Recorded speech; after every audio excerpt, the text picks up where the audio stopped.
Hey everybody, this is Josh from JNJtabletop. With me as always is Jake, and today I hope you have your shovels ready because we are about to unearth some arcana, and we're going to be talking about the folk of the Feywild. So get your Fey ancestry, and I hope you have advantage on those saving throws against being charmed. Yeah, that seems to be a pretty universal trait for Fae, right? I sure hope Magic so. can't put you to sleep either, so that's a good thing. Mm-hmm. But yeah, this was released at the time of this recording yesterday on the 11th of March. Might as well just get to it, I guess, huh? Yeah, so it's just a bunch of Fey-themed, character races and or ancestries. What are we calling them now? What are they saying here? I believe they actually still had, four new race options are listed here. Kind of interesting to see some of the different verbiage, but then to see them use some of the older ones. We have four options. We have the fairy, the hobgoblin of the Feywild. Important to make that distinction. The Owlfolk, and the Rabbitfolk. All I have to say about that is, oh dear. Yeah. Oh dear. Great idea. Because I don't know. For me, I feel like deer are like a little bit more of a fey creature than an owl to me. Like when I think about like a Feywild and some sort of like majestic forest, yeah, there's gazelles like hopping around through it, but I don't see owls though. That's just me. I get that. What are your like initial thoughts of this? Like just looking at the idea of fey themed character options. So my first thought about everything was, more player character options I think is generally a good thing, even if I'm not crazy about it on like for my own game or a character I was interested in playing. But what I did think was kind of interesting is to really emphasize the Fae. Part of For me, part of what always kind of made the Fae special is that like they were mysterious and like if I don't know, like if you're a human in the Feywild, you're like that fish out of water. So it kind of has this like mystery about it, and this is taking some of the mystery away, which Hmm. again, more character options is a good thing. But for me, that's like, man, that's a very different kind of game, which is certainly the direction that 5e is going in. But that was one of my Yeah. first thoughts. Like, fairy has never been a playable character race before, so it was just one of those moments where I was like, back in my day, that's not the way this goes. My first thought was like, ugh, more race options. And then my second thought was, Feywild, why are they choosing race options for the Feywild? And the exciting thing for me here is, usually when they do stuff like this, specific things like this, if we go back to the last video we did, which was Gothic lineages, it's because they're planning on releasing some sort of supplement that would feature it. So for Gothic lineages, obviously we have the Ravenloft book. Mm-hmm. Yep. So folk of the Feywild, hopefully we'll get a Fey themed book, and Yeah. that's very exciting for me. If you know anything about me, I love the Fey and I love elves and forests and all that kind of crazy jazz and D&D. Mm-hmm. So I'm excited to see what comes next from this. Yeah. Another thing I thought was interesting too is none of the options that they present here were given like a standard ability score increase. For example, a high elf will get a +2 to their dexterity and a +1 to intelligence. The new Tasha's Cauldron of Everything rules lets you mix and match those, which I think is fine. But this doesn't have that standard archetype here. So it's just you pick one that gets 2 and another one gets 1, and off you go. Again, Yeah. it's fine. It's just different. Yeah, I thought that was an interesting decision too. So the first option that we have here is fairy. We have the Feywild is home to many fantastic peoples, including fairies. Fairies are a wee folk, but not nearly as much so as their pixie and sprite friends. Infused with the magic of the Feywild, fairies share a few commonalities with one another, but can differ widely in appearance, behavior, and attitude. Many fairies have a special physical characteristic that sets them apart from other creatures of their kind. For your fairy, roll on the Fey characteristic table or choose an option from it. Feywild is a wild place, so come up with your own characteristic if none of these fit your character. One of these I thought was, if ever I play a fairy, I'm totally picking that one. I'm curious if you'll be able to guess which one it is. Okay, all right. I guess I'll read through all of them because I have to find out that. Mm-hmm. All right, let's see. You got a D8 table here. Tables. That sounds familiar. Characteristic number 1. You have small wings, like those of an insect. 2. You have shimmering, multicolored skin. You have exceptionally large ears. A constant glittering mist surrounds you. You have a small spectral horn on your forehead, like a little unicorn horn. Your hands never look dirty. You smell like fresh brownies. A noticeable, harmless chill surrounds you. Well, I'll say this. If it was Orin, it would be a noticeable, harmless chill surrounds you. That's fair. I don't know. Honestly, I like a lot of these. Like, I could see you doing 3 just for silliness. It could be, but 5 sometimes maybe. I don't know, man. I'm gonna go with either you smell like fresh brownies or a constant glittery mist surrounds you. Nope. Fresh brownies it is. Fresh Nailed brownies? it. Yep. Yeah. I was like, so. if I'm doing this, like, I'm just gonna smell like brownies when everybody's just gonna love being around me. Like, or hate being around you if they're on a diet. But then I also thought like a noticeable, harmless chill. Like, I don't like the southern heat, so I feel like that might be just more comfortable. Well, but is it a chill like you feel cold, or is it a chill like, oh, like I just got chills, like that? It's a good point. Like kind of like an uneasiness, like a creepy chill. Yeah. Anyways, so your creature type is Fey, which is a shocking turn of events here. Size small, walking speed 30 feet, makes sense. Fairy flight, you have a flying speed equal to your walking speed, and you can hover. This flight is magical and does not require use of your wings if you have them. That's kind of nice. I like that they specify you could hover. This is a very significant feature, I think. It is. Yeah, this is like, oh, you want to be a permaflight, a ranger or some sort of archer, ranged character. And yep, that's it. Just hover 60 feet up in the air. Yeah, it'll just take you 2 turns or 2 movements to get there. Like, I'll just be a rogue fairy and I'll just dash as a bonus action. There you go. Oh man. Fairy magic, the druid craft and fairy fire spells. Makes sense. You can cast fairy fire without expending a spell slot, and you must finish a long rest before you can cast it again this way. Perfect you can flavor. Also cast this. Yeah, I think that makes perfect sense. You cast it using any spell slots you have. Ability modifier is going to be your choice of intelligence, wisdom, or charisma. That's kind of interesting too. Seems to be another direction they're going with a lot of stuff like that now. Yeah. Fey passage, you could squeeze through a space as narrow as 1 inch wide. A fairy rogue, everybody. Fairy rogue. That's kind of wild. Very wild. Yeah. You got it. Yeah.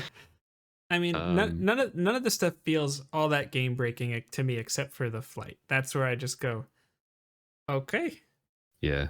But flight is always that kind of thing. Like if you have a swim speed, a flying speed, or anything, or even a climbing speed, sometimes like that can always be a big deal. Sure. So I don't know. I think if you're gonna let your players play something like this, like I don't know, it's gonna be a little gonzo to begin with if you're playing a fairy. So let them completely eat cake. Fair. Yeah, I think you're right. But yeah, I mean, this is to let anybody play out their Tinkerbell fantasy, and they should be able to do it just fine. Just pick the one with the shimmering, glittery mist as you do your stuff. Just everywhere you go. Yeah. But next up, we got the Hobgoblin of the Feywild. It says hobgoblins can trace their origins to the Feywild, where they first appeared with their goblin and bugbear kin.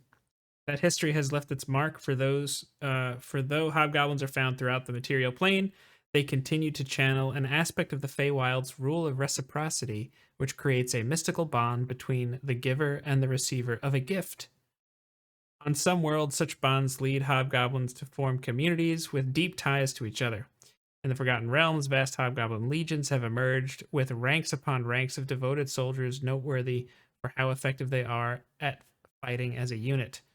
Hobgoblins are generally taller than their goblin cousins, but not quite as big as bugbears. They have curved, pointed ears and noses that turn red or blue during displays of emotion. So you're telling me the monster manual lied to me, and that they've been Fey all along, and that I wasn't homebrewing when I said, yeah, goblins and hobgoblins and bugbears are Fey? You telling me that was the intention? Well, it's either that or they were like, you know what? I think Josh has a point. Let's just change all of D&D lore. I don't know. Yeah. I mean, humanoid, which is interesting because that's the other creature type was Fey. Here you're a humanoid. Medium size, no surprise there. 30 feet, no surprise there. Dark vision, 60 feet, no surprise there. But you have Fey ancestry, which I don't even think the fairy had. Did they? Nope. No, they do not. So the Fey creature doesn't have Fey ancestry, but the humanoid does. Well, yeah, I mean, a fairy is Fey, but a hobgoblin, they have an ancestry in Fey. It says that they grew up in the Feywilds, but then they left and went to other places, and some of them are still in the Feywild. So they have the ancestry. Whereas a fairy just is a Fey. I mean, hey, if they say so. That's kind of where I'm at on that. But yeah, advantage on saving throws to avoid being charmed. Okay, so it's not quite as strong as, like, say, being an elf, where you also magic can't put you to sleep. Yeah, I like this next one. The Fey Gift. You can use this trait to take the help action as a bonus action, and you can do so a number of times equal to your proficiency bonus. A very common mechanic we're seeing in the newer stuff. You regain all expended uses when you finish a long rest. Starting at level 3, you choose one of the options below when you take the help action, whether as a bonus action or an action. Hospitality. You and the target of your help action each gain a number of temporary hit points equal to 1d6 plus your proficiency bonus. That's always nice. Passage. You and the target of your help action each increase your walking speeds by 10 feet until the start of your next turn. That's never bad. Spite. Until the start of your next turn, the first time you or the target of your help action hits a creature with an attack roll, that creature has disadvantage on the next attack roll that it makes within the next minute. That is awesome. Like, yep. Awesome. And that's just a Rachel nice. That's just a racial feature. And you could just, I mean, as you get level up, I mean, you're going to be having 4, 5, 6 uses of this thing. That's significant. Mm-hmm. That's like hitting something with Vicious Mockery. Yeah. But as a bonus action. That's huge. Mm-hmm. Hospitality, I feel like that's the usefulness of that's going to taper off a bit as you get stronger. It's not going to be bad ever, but say, 9 or 10 temporary hit points versus disadvantage to not even be a hit in the first place, That's true. Yeah, I think it's good still in a good. pinch, and I love like different healing options being in there. Anytime they add more options for healing, I'm always a big fan of that kind of stuff. Mm-hmm. But a D6 even plus your proficiency, really, it's not that great, but it's still HP, and you could still bring someone back from that. Like, it's 10. Not with temp HP. Never mind. Nope. Fix that. Never mind. No, but having that soak value is never a bad thing. It's not like it's bad to have that. Ever. Yeah. Especially if you're in a spot maybe that has, like, I don't know, some kind of like like if you were trapped inside an enemy spirit guardians or something like that. Maybe every round you're able to just counteract that effect, that sort of a thing. That could be really nice. And then they also have Fortune from the Many. If you miss with an attack roll or fail an ability check or a saving throw, you can draw on the bonds of or on your bonds of reciprocity to gain a bonus to the roll equal to the number of allies you can see within 30 feet of you, maximum of +5. You can use this trait a number of times equal to your proficiency bonus, and you regain all expended uses and, until you finish a long rest. Yes, that should say until. Which sounds pretty similar. I think I've heard that before, Jake. It's just slightly different, though. I've heard something, believe it's called saving face. Let's take a look at Hoblins. saving face. Hobgoblins are careful not Hoblins. to show weakness in front of their allies for fear of losing status. If you miss with an attack roll or fail an ability check or a saving throw, you can gain the bonus to the roll equal to the number of allies you could see within 30 feet of you, maximum of a +5. Once you use this trait, you can't use it again until you finish a short or long rest. Yep. So the original one is one time, but recharge on a short rest. And here, long rest, but proficiency bonus. So they nerfed the recharge and they nerfed the name because Fortune from the Many is a lot lamer than saving face. Yeah. The one nice thing about this, though, is once again you have like your proficiencies +4, +5. This gets, I mean, it's like having ridiculous. bardic inspiration in your back pocket. Like, Yeah. it's kind of. I mean, granted, you have to be together with like a group of people, otherwise it's not quite as strong. But Sure, but I mean, oh, you use Great Weapon Master? Yeah, here you go. Yeah, a lot of the time that you're going to need that, probably in a moment when you're with a group of people. If you're fighting, probably going to be with your allies. You know, I don't know. Mhm. That's pretty nice. And also, you could argue who is an ally and who is not an ally because it doesn't necessarily have to be party members. So, like, if you have a familiar, I would consider that an ally. So you could always have an ally on your person, a little rat in your pocket or something. Not wrong. Wow, imagine how many conversations, we'll call them conversations around tables will be had about that. Yep. What do you mean? It's just a kid that's hiding under a table. He's my ally. I'm trying to protect him. You're against me. Only a Sith deals in absolutes, Josh. But beer is also my ally. It helps me de-stress. There you go. No. Yeah, there's going to be some fun there. I think this new Hobgoblin is pretty strong. I kind of like it. Yeah, it's interesting. I love the options that you get for fake gifts. And I like Hobgoblin lore too. Just that warlike, intelligent. Like they to me they strike me as more like that militaristic, strong, intelligent. Like they're gonna come after you, almost like Admiral Thrawn or someone from Star Wars. You know, like they're gonna study their opponent. They're gonna know exactly how to move against them. Yeah, Hobgoblins are pretty cool. Yeah. Hey. Next one we have here is Owlfolk.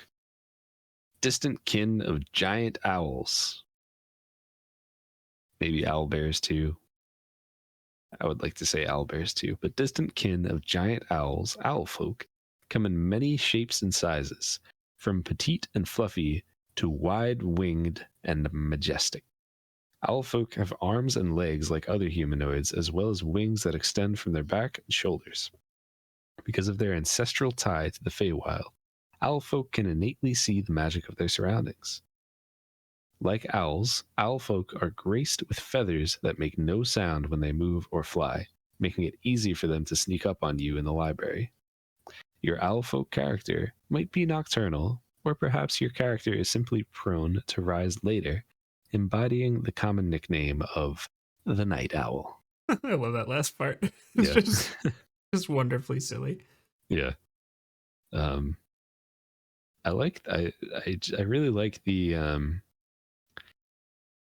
just because of their ancestral tie to the Feywild, Owlfolk can innately see the magic of their surroundings. I just like that sentence.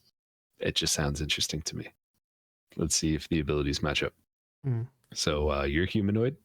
Your size is medium or small. And you could choose that when you gain the race. Your walking speed is 30 feet. You have dark vision. Makes sense. And then you have magic sight. Your keen senses can focus to see the presence of magic. You gain the ability to cast Detect Magic, but only as a ritual. Your casting ability for this spell is Intelligence, Wisdom, or Charisma. You're able to choose which one. And you can cast this spell normally with any spell slots you have. And then you also have Nimble Flight. So thanks to your wings, you have flying speed equal to your walking speed. When you fall, rather, you can use your reaction to make a dexterity saving throw, DC 10, to stop falling and fly in place until the start of your next turn. Silent Feathers. You have proficiency in the stealth skill. Well, that's a little bit of a snooze fest for me, personally. You don't like it? Yeah. We'll say I slept in on that one. Oh, Josh. I'm more of a night owl. Mm-hmm. Mm-hmm. Honestly, they kind of reminds me a lot of furbolgs in a little bit, where they get the detect magic. Yeah. But again, you can fly, and then also if you fall, it's almost like you have a little bit of a sort of like a feather fall built in. And then anytime you can just automatically get a skill for free, especially something like stealth, that comes in handy usually when you really need it to. So Yeah. Absolutely. and then you No, could I think choose your size too. That was kind of interesting. that is definitely a nice little touch there. If you could be a small owl, you could be a large owl. I like that. But I don't know. It just, to me, it doesn't have as much to offer as the last two that we looked at. If I was to play some sort of Fey character, probably would be one of the others. I think personally, that's just me. Yeah, I think also the I think I agree. The owl fantasy doesn't really exist for me, so there's that. Yeah. But also the only 90 feet dark vision. That's kind of Oh, that is nice. I kind of skipped right over that, but that is nice. 90 feet. I mean, okay, you know. Yeah. Most of the time, your map will probably be smaller than that, but It comes in handy. it still comes in handy. Absolutely. I actually could see between the stealth skill, detect magic, the dark vision of 90 feet, and the flight. I feel like they'd make a really good ranger. Probably good scouts. Yeah. You know what I'm saying? With the stealth and then the flying. There's a lot of see that being fun. Yeah. Yeah, like the entire party is awake, and you're exploring through the woods. The entire party is awake, ready to start the day. Breakfast is ready, and the owl folk is sleeping. They were out all night scouting ahead, keeping everything safe. They made breakfast, and then they went to sleep, and now everybody else is awake and ready to do the things. Like, we're good. Like, yeah, just give me. I just need another. Yeah. Which actually wasn't one of the Tasha's. I think it was one of the optional features. Rangers could kind of push themselves past the point of exhaustion. They could like substitute a short rest in there or something like that. I forget exactly. I believe so. They could use a short rest to get rid of a level of exhaustion, something along those lines, instead of a long rest. I don't remember what it was called though. This Mr. Ranger doesn't like the class that seems made to be a ranger. I love Wood Elves. Anyways, moving on to Rabbitfolk. Bounding across the wilds, Rabbitfolk from the Feywild embody a spirit of freedom and travel. Rabbitfolk are bipedal, with the characteristic long feet of the animal they resemble and fur in a variety of colors. They share the keen senses and powerful legs of leporine. Leporine? Is that the right way to say that? I don't know, but that's the reason I didn't want to do this one and said, yeah I'll do fairies. Yep. Leporine creatures and are full of energy. Tell us how to say it in the comment section, and say it by and tell us by spelling out the word leporine. They share the keen senses and powerful legs of leporine creatures and are full of energy like a wound up spring. Rabbitfolk are blessed with a little fey luck, and they often find themselves a few fortunate feet away from dangers during adventures. I love that last sentence as well. Yeah. Blessed with a little fey luck. That little bit. Everything about the fey just has this like, well, trickery, lucky, slippery. It was a few fortunate feet. Those 3 words for me, because it's a rabbit's foot. It's true. Well, let's see if, like you said with the owl, see if the the abilities line up. You're humanoid. You can be medium or small. It's up to you. You have the speed of 30 feet. And of course, you have the air trigger, which you get to add your proficiency bonus to your initiative rolls. That's never bad. You do this and then drop the alert feat. You go first. Period. It's like you always go first. Leporine senses. You have proficiency in the perception skill. Always nice. Playing an elf right now in Ancient Relics and Hokey Religions. I was like, oh, cool. I don't have to take perception. That's never bad. And then, of course, we have lucky footwork. Just to further lean into that last sentence that Josh said before. When you fail a dex save, you can use your reaction to roll a d4 and add it to the result, potentially turning a failure into a success. This is just always a thing for you. Yeah. That doesn't recharge. You have lucky rabbit's feet. So yeah, that's cool. I know that for a fact they're gonna nerf that if this ever makes it into a book, but probably. I like that. It seems harmless, but it's almost like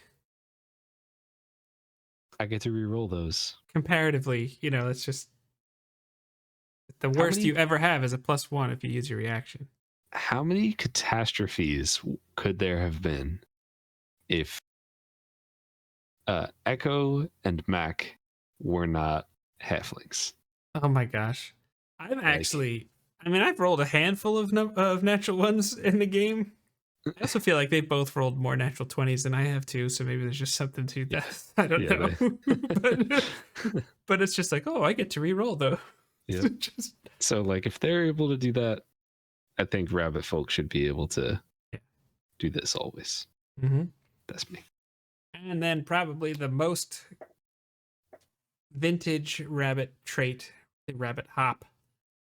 Once during each of your turns, when you walk at least 5 feet, you can hop, rolling a d12 and moving that many feet in a direction of your choice. This extra distance doesn't cost movement, but you can hop only if your speed isn't 0. So if you're trying to fit this into a game map, at this point, you're just flip a coin and you're either getting 1 extra square or 2 extra squares. This would actually be really cool if you were really needing, like, you to really measure long distance in a jump. That would be a nice little thing. Yeah. Not something you necessarily, because what is it? You can jump, long distance jump is your strength score is however many feet you can make. I like this. I think it's pretty fun. If this were a D&D After Dark, I would like to see an ability or a trait called Breed Like Rabbits. I don't know exactly what it would mean, but just have a plus on their charisma. Hey, there you go. You're trained into persuasion performance skill. Checks. Oh yes, performance. An advantage if it's a con performance. Oh no. Just saying. Just saying. I like this one. I think it's a fun little race here. And it definitely feels like a rabbit. It is very. It does. It's well done. Yeah, I mean, I'm not sure about. I think Hobgoblin's both the one that we showed from the existing one and here. I think they captured the spirit of what it would be like to be a Hobgoblin, but it also feels a little strong on the save face, or what would they call it in this one? Think of the many, fortune from the many. That's a pretty strong ability, I think. But yeah, to be able to do as many times equal to your proficiency, that could be a lot. Yeah, I mean, you start with 2, and then eventually you get up to like 6 or so. But then the other 2, owls and fairies, you can fly. Yep.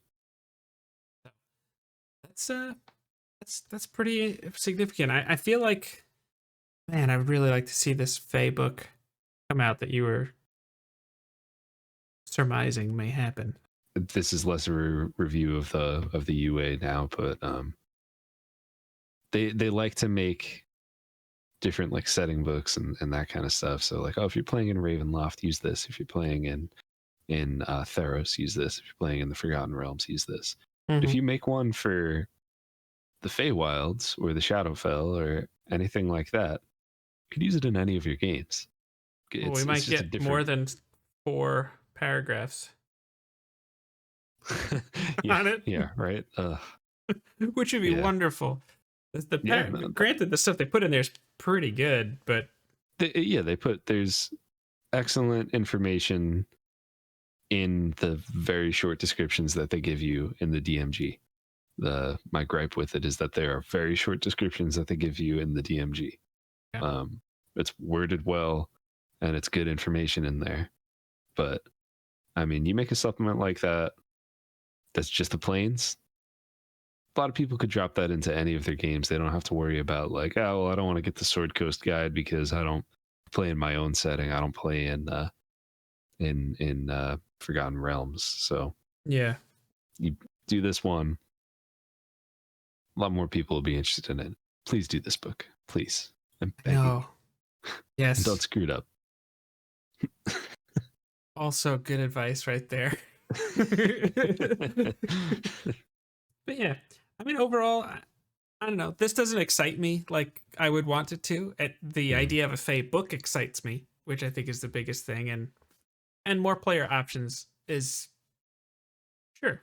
That's always a good thing. Like, I'm never gonna be like, oh, shucks, I can't live out this character concept I had the idea of. Like that's a good thing. Yeah. Overall, though, this supplement doesn't get me like, yay. Yeah. I'm right there with you. There's nothing in here that really got me excited, except for the possibility of maybe they're doing this because they're doing a Fey book, but which is still just a maybe. I have no idea. Yeah. But if that is the case, this is super exciting. And if these seem like something that you're interested in, and you have some super cool ideas for some sort of crazy fairy or rabbit character that you could make, I'd love to hear about that in the comments. So please let us know. And also, how do you pronounce leporine? Leporine? Leporine? Leporine. Yeah, clearly we need some help. Yeah. Yep. Leporine. All right. Okay. Just thinking Key and Peele now. The substitute teacher is just butchering everybody's name. Yeah, that's what I was trying to go for. You want to go to war, Balake? Please like, comment, and subscribe. We'll see you on the next one. Yeah, so that's the video. That's it. Just like, comment, subscribe. If you're not sure how to do that, there's a button right down in the corner this way. Just hit that. Oh yes, you should totally hit that. I actually, I hit that on my personal channel, and one of my friends, he told me that he hit that too. You should just tell your friends. Tell all your friends they can hit it too. Yeah, You might as well. Just share it. Yeah, because it becomes a gift that keeps on giving, and everybody can hit that. Yeah, just pass the link around and just hit that. Yeah, it's not shy. I mean, we're not shy. Everybody can get rewarded for hitting that. 100%. Yeah. Yeah. It even become like a weekly ritual. It's a lot of us to go around, Yeah. We're here to serve.